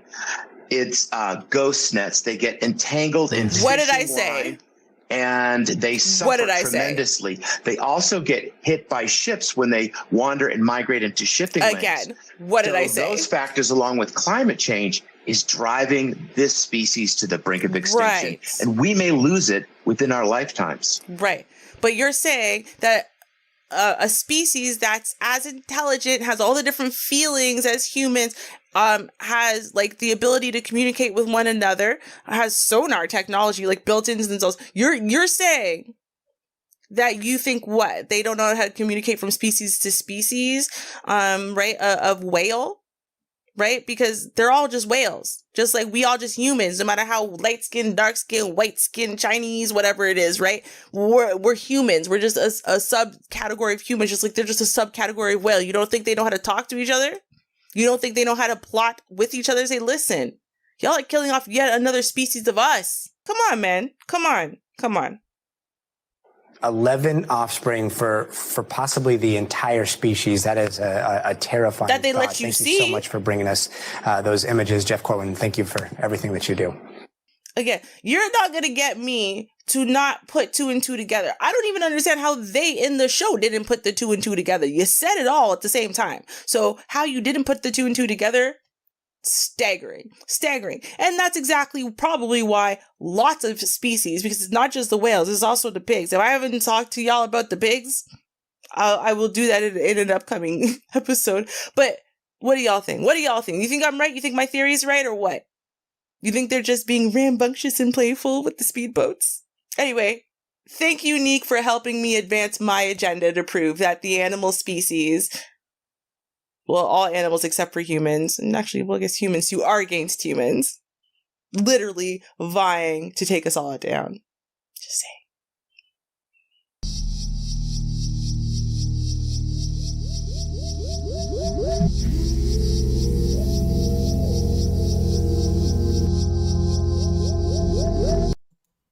I mean, thank you, Shar. I thought this was an excellent theory, very well thought out, right? It's very clear they're actually gunning for us. They're literally trying to take down our boats. It's a coordinated attack. They're acting super confused, and yet there's yet another species of whale that's about to go extinct. They're constantly kidnapping and then imprisoning for life their babies, and then half of them are getting caught up in whale nets and dying and whatever, and they just throw the carcasses back to the sea like it ain't nothing. What did you think? Like, yes, they're coming for us. Of course they are. They know what those boats mean. Like, really? I find human beings, especially a certain demographic, really just dumb. Like, they said both things side by side and they couldn't draw the parallel. I don't know, man. What do you think, so? Listen. Animals sooner or later adapt to survive. When they're going extinct, we gotta save the whales. And why are they attacking us? They're free willy. They're innocent. Listen, why do we attack them? We're just minding our business, and they're like, we need different things from different animals, whether it's certain meat, whether it's a horn from a rhinoceros. Even though I don't even know why you need a horn from a rhinoceros for. You don't. We need the ivory from it. No, you don't. You really don't. All you're gonna do is put it in your house and just put it on the mantle and just brag about it. You really don't need ivory. What uses ivory anymore anyway? That's outdated. It's just a hunch now. That's all it is the thrill of the hunt. Listen, they don't care. Most people don't care. More people. That's one thing I've learned recently about this entire world, Ruby, is that everybody just want to say they support something and really don't care. You know how many? Exactly. I'm gonna be honest. You know how many people gonna say Happy Pride Month today and never mention it again? Is it Pride Month? Yes, it's Pride Month. Just June. So you know how many people I've seen say it and won't mention it anymore. They won't say a word again about it the whole month. They won't mention it. They gonna put on the shirt today, take 5 Instagram pictures with different shirts on, spread it through the month, schedule it, and not care anymore. Nope. Pretty much. That's what they're gonna do. This just under Black History Month, same thing. They're gonna have a BLM shirt and they're gonna do the same thing. They're gonna do it with animals. Protect the animals, and 90% of them. There are some in every case that's gonna 100% support. I'm not talking to you. You know, if you ain't offended if I'm talking to you. You know I'm not talking to you. The rest of y'all know it. Y'all gonna put y'all kids in clothes to support everything. Just take pictures. Look how cute it is. I mean, that's the thing, right? And with the whole ivory thing, the whole reason why we got into ivory to begin with is because they used to have a practice, not so much certain demographics, but like everyone else would have a practice where, if you're killing the animal, you're using the whole animal. So not everything's edible, but the things like the tusks and whatever, you could use that for something else, right? And then you get that demographic that goes, ooh, well, you know what? Let's just slaughter countless of these animals to get the ivory so we can make piano keys. Who cares about the meat or anything else of the animal, right? We're not going to use any of the rest of it. We're just going to let it die and rot, and who cares, right? Because just for the tusks.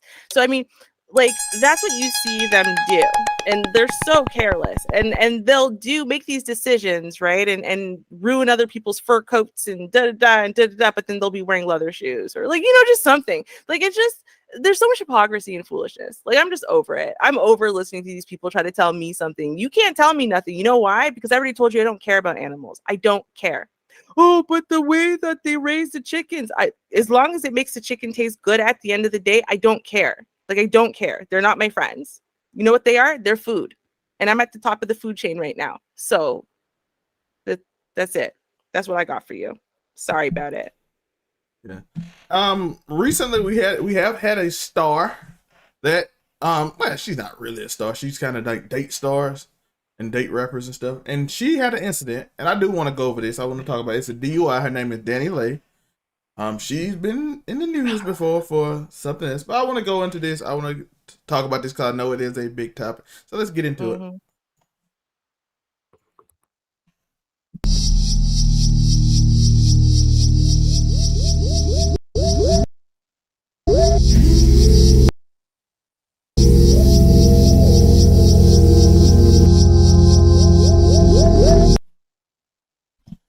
This story hits hard because I didn't have this conversation about drinking. Again, I am a product of a person who drank a lot. Fortunately, nothing like this happened, but growing up, you know the consequences of drinking if you're in that environment. It's not nice, it's not good. It wasn't abusive or nothing like that. It was kind of traumatic in a way, having to go and pick up a situation, not seeing a person for who they were until later on in your life, and see how amazing they were and how it actually brought them down until they stopped, and how a person can be so incredible, but that need for that substance, being an alcoholic, making bad decisions and bad behavior because of your addiction, whether it's drugs, cocaine, anything, even women, anything, any vice that you have, it tends to happen. And I just want to talk about this because this is a bigger name, DaniLeigh. If y'all don't know who that is. She is I don't actually know what she does. She's dated a couple famous. I think she's a singer. But she's arrested in Miami for DUI hit and run. Alleged victim suffers a fractured spine. Again, that she'll probably have to pay a lot of money. Thank God he's alive, so she probably won't go to jail a long time. But this is just me being a PSA on understanding who you are and not just drinking, how much this can actually ruin you as a person. Because some of you might have that issue right now. You might not see a problem with it. This ain't happened to you yet. The effect it has on your family, the people around you, it's negative, right? And I just want to use this as an example to again tell you nothing wrong with drinking. Just don't become addicted to it. Addiction is a horrible thing that you should not put your people around you through, because that's who it affects the most, right? You can ruin your own life drinking, doesn't matter. But if you have kids, family, brother and sister, they have to constantly get you out of situations such as Miss Leigh's in. It's a bad response. It's not good. You constantly hurt the people around you. It ruins relationships. A lot of negativity comes with that. Seeing it firsthand with multiple alcoholics. Not my mom, but multiple people. You see how it affects it. You become a liar. You become a cheater. You do anything for that substance that you're addicted to. You'll steal. You'll rob. You'll waste all your money. You'll make even bad decisions. Bro, I know drunks that literally go and gamble because they need it. It's like they need that constant need to feel something. That's why you go from one drug to the other drug. Weed is a depressant. Cocaine is y'all know how that go. But things like this tends to happen. So DaniLeigh is a person who this thing happened to. Now somebody has a fractured spine. They might not be able to walk again because of a bad decision that she made. I remember when younger having friends that say, "Oh, I drive better drunk." You realize, it's not true. You always know. You'll learn as you grow up that these things are not true. I do pray for this young lady, and I pray for the people, the new guy or the girl who had the fractured spine, because these things are rough. And this situation, I don't know if she's alcoholic. I don't know if she just had one bad moment. I just want to encourage y'all to understand the consequences of your actions. And she might not even be an alcoholic. She might not be a druggie. She might not be none of that. She just had one bad night. One bad night. What day is it? May 30th. Memorial Day weekend. Just decided to go out and drink. And now someone's, even if it's not hers per se, life is maybe ruined. I'm praying neither life is ruined. She will have to pay him out, or her. Whoever she hit, pay. She has no money to pay. Hopefully it's all right. If not, I'm just praying everybody all right. I appreciate y'all.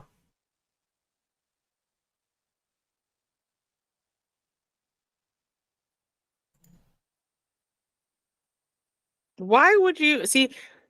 I really want to know why you brought up the concept, because a lot of what you said had a lot to do with addiction, which made me think that you found some evidence that she has a drinking problem. I said I didn't know. I just wanted to make a PSA that sometimes it can happen and anything can happen. I just put it like to a personal story, so I didn't get into it. That's the only reason I bring up addiction. It's not even about just drinking, any addiction in general. I've seen how it affects families, and this story was really just short, and it would just be a side note. So I just wanted to bring up like Mama Rube said, everyone sometimes need to be rescued from something else. Even people sometimes. Well, here's my thing. Okay, so of the people I know who have done something similar, actually, I know one person, and like we're not friends, but she's a family member of a friend of mine. She was not an alcoholic, because if she was an alcoholic, here's the thing. I used to say that I drove better drunk because I did drive better drunk. It was just a fact because I spent most of my time drunk, to be honest with you. Or, if I wasn't drunk, I certainly had a lot of alcohol in my system. It takes a long time for you to filter out alcohol from your system. And I used to drink a lot because I'm an alcoholic. So alcoholics tend to actually drive better drunk because they, functional alcoholics. So someone like her, she would have to be functional because she's doing a bunch of other stuff. You would notice if she was wasted 24/7. And here's the thing, she's not wasted 24/7. She is entitled. Like the person I was talking about, my friend's sister, when she killed a friend, actually. She had a friend in her back seat. She was so wasted, she just forgot a massive turn was coming up that everyone knows about. Didn't turn. Her friend got thrown through the window and died, and she wasn't even really sorry. And she got 3 years in prison for killing her friend. She's not even sorry. Still not sorry, really. And here's the thing, right? She was just entitled. She's an entitled, spoiled brat who thinks the rules don't apply to her, and the laws don't apply to her, and she should be able to do what she wants to do when she wants to do it. That's what DaniLeigh is. We saw it with her interaction with the baby and whatever with those videos. She's just a spoiled, rotten brat. She's just the kind of person who thinks she should be able to do what she wants when she wants, and no one can tell her nothing. That's it. She doesn't have a disease. She doesn't have an addiction. I mean, I'm sure that's what someone's going to try to do to help rehab her image, but it's bull. She's fine. She's just a spoiled, entitled brat who ruined a man's life because she's a spoiled, entitled brat. The end. Like there's nothing else to it. She had the money and the means and the access to get herself driven from where she needed to go, where she was to where she needed to go. She had the ability. She chose to get behind the wheel anyway because she didn't. No one can tell her nothing. So yeah, no, I don't feel sorry for her. To me, this doesn't connect to addiction because regardless of whether it's alcohol addiction, which I directly, I'm an alcoholic. So I'm saying like, it's not like I'm being super hypercritical and unfair. No. I'm saying that looking at people who are before they've gotten treatment and whatever versus her, there's some key details. One of the things is alcoholics or addicts ruin their whole lives. They don't just make one mistake or one moment. Okay. And let's be real. This kind of mistake, what she did is not the kind of mistake. Oh, this is a bad moment. No, it's just further evidence of her spoiled, rotten bratness. It's further evidence that, you know what? The whole participation trophy, everyone wins a prize. No one has any consequences. Everyone's special in their own way. That whole culture needs to stop because it creates girls like her. And then girls like her continue escalating until they do things like this. And you know what her punishment's going to be?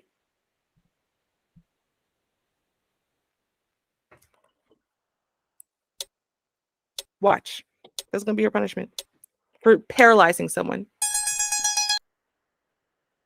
It is true. She does need to face consequences, but somebody's life is paralyzed because, like I said, I did bring up later on that it was Memorial Day, so she probably like, I'm finna go party and I'm gonna do what I want. Stupid thing. Definitely stupid. Shout out Simply Unique. I'm sorry, we just missed your story. We did do it though. We did your killer whales suggestion, so shout out to you. You can definitely catch it in the playback, and when we release it as a single hit. But y'all, we have arrived to our final destination. It is our final story of the night. I know y'all are super excited about this. Okay, this is a Karen. Okay, if the kiddos are watching, Wilhelmina, you might want to put them away because there definitely is some cussing and some slurring, racial slurring with cuss words. I know. Do you guys know? I'm like, you know what? Let me put it right at the very end just in case, try to like, I'm sorry. I tried. Like it literally was the story I did before this one. So I tried, but it's still it went over very well, and everyone's comments are hilarious, especially Shara's with her modern orcas. I'm still laughing at modern orcas. were these modern orcas? But anyways, onto our Karen, y'all. So let's see what Karen's beef is. You can see here, so far we know for sure, you're on our property's got something to do with it, Lizzie. On our property. You're on our property. You're on our property. Get the hell on. You're about to get ran over. Come on, kids. Go. I'm not. Sorry, I just have to point out right at the very beginning, but then the fly flew into my face. It's really hot today and the window's open. Anyway, so I don't know if y'all noticed this. Okay, I'm going to put it back, and then I'm just going to tell y'all that plumbers are not all men. And people who look like plumbers while walking the streets are not all men either. So I just want to say that, right? I'm not trying to tell YouTube to come flag us down for this. It ain't my fault, but y'all just notice the plumber situation going on. Okay. Our property. You're on our property. You're on our property. Get the hell on. You're about to get ran over. Come on, kids. Go. I'm not on property. Then go bye-bye. Get the out of here. She's right. She's now not on their property. Nigger. That's what they're saying. No, he was cussing her out too, and then because you're walking by with racist. Niggas recording me. For what? You can watch. you were on his property and pushing him. Don't do it, Rashonda. Somewhere. Don't do it, Rashonda. Damn. Don't do it. Don't do it. What? Go. That's a lot of N-words. She's over here pushing Greg and shit. I'm a 6'4". Yeah, Oakdale Avenue. Oakdale Avenue. You pushed him. You just pushed him. Bro, this is some chaos. I'm okay. How many times did you just She's say on nigga? meth, bro. How You many need to lie to times? Nigga? Now what? Oh, nigga. That makes it better. You just pushed him. Look at your ass, that ass. Your ass. See, and right there is the reason why literally we cannot, we have to hold the line firm at no, sorry, the soft A, it ain't gonna cut it. Y'all just can't say it because it gives license to the racist Karens and the racist Kens of the world to then say, no, I said it with I didn't say it with an ER, I said it with an A. I mean, she didn't. It was very obviously she didn't. Very obvious she didn't. When she sat there, put the phone down and went, yeah, like 100 times, it was very obvious that's not what she was doing. I mean, we're not stupid, right? Okay, come on, Karen. Come on. So you said the N-word as you were walking by, which is why anyone paid attention to you, because they were filming you, even though they weren't filming you, because they only started filming you when you started saying the N-word and pushing people. Okay, got you, Karen. Oh my God. Hey, you're gonna go to jail for that. Yeah. I almost turned it off too. I swear to God. I almost turned it off. Yeah, he left you. 464 Pleasant. Nigger. She won't get to throw this block at her. Somewhere. I'm on the street. You don't need to be. The cops are coming, bro. Wait, you can lock us up, you said? Can't do shit. He's got some handcuffs. He walked up on me talking about he's gonna try How to can you handcuff lock me. us up? Yeah. I said, no, you have a badge? Hey, do you got a badge? So then now Karen, did Karen call her husband or a friend or a brother or something to come play police?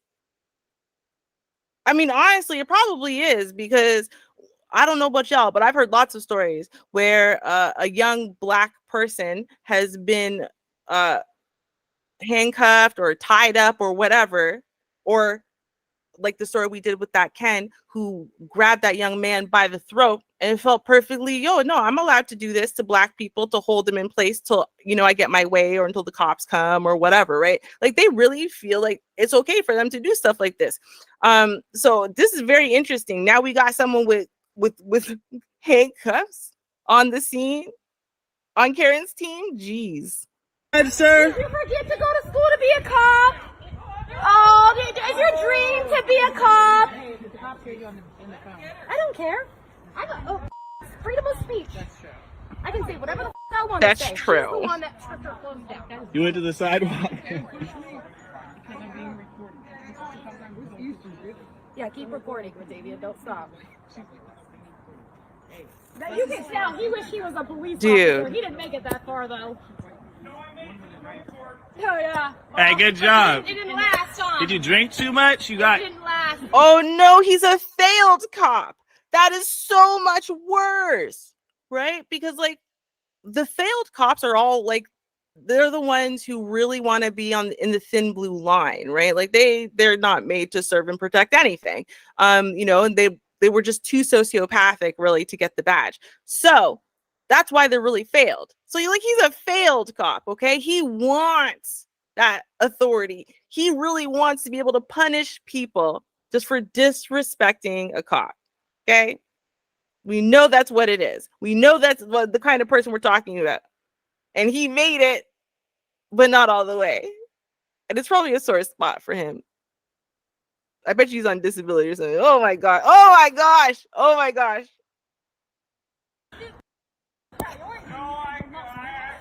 No, we'll call him. I'll call him. What's it? It is a priority. Where's my phone? Okay, so. You got kicked out, bro? My life is absolutely a priority. I'm on the sidewalk. You were on our property when you pushed my brother, so don't lie. Nobody, babe. You pushed him. You did. It is on video. Y'all see Karen, right? Because Karen is fly. Karen has no problem outrightly lying, knowing she's on video. She could know that she has surround video 24 to no, she don't care. She will lie and lie and lie. She'll lie to her friends, she'll lie to her daddy, she'll lie to her husband, she'll lie to the cops. She don't care. Anything to paint Karen the innocent victim. We all know it. We all know it. It's amazing. She's proving it right here. We saw her on the property. Then she sat there, moved, and said, "No, I'm not on your property." Bruh, like, Karen, if that just happened like 2 minutes ago, did you forget? You pushed my brother, so don't try to lie now. We have it. You might as well fess up. And no, BMT, for the record, no one's making fun of anyone disabled. I'm disabled, right? So it's not making fun. It's about these people who are entitled and lazy, who feel like they can walk up onto a scene with no authority, no handcuffs, no authority, no badge, no anything, but walk up with the handcuffs and feel safe that they can lock someone up. What kind of person would think that's acceptable? Well, it's normally people who literally don't work for a living, who literally had these dreams and aspirations to say be a cop or CIA agent or something, but just fell through because they didn't have the chops, nor did they have the motivation and dedication to work for it.